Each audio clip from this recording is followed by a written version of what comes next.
প্ৰাৰ্থনা জনাইছোঁ। ধন্যবাদ।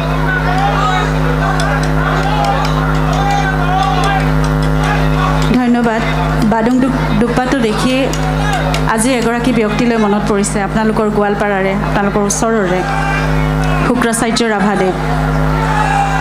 বাদুং দুপ্পা নামৰে এটা অনুষ্ঠানেৰে তেওঁ নাট্য চৰ্চা কৰি সমগ্ৰ অসমতে এক নতুন আলোড়নৰ সৃষ্টি কৰিছিল আৰু এতিয়াও বাৰু চলি আছে।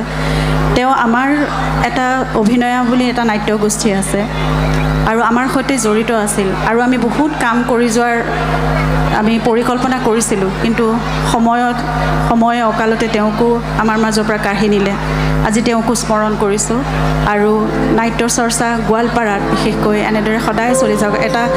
এটা বিশেষ বেলেগ ধৰণৰ এটা প্ৰক্ৰিয়াৰে তেওঁ সেই নাট্য চৰ্চা সদায় কৰি আহিছে, এতিয়াও চলি গৈ আছে আৰু সেয়া সদায় চিৰযুগমীয়া হৈ থাকক তাকে কামনা কৰিছোঁ আৰু শুক্ৰাচাৰ্য ৰাভাদেৱৰ বাবে প্ৰাৰ্থনা জনাইছোঁ আজি এই মঞ্চৰ পৰা।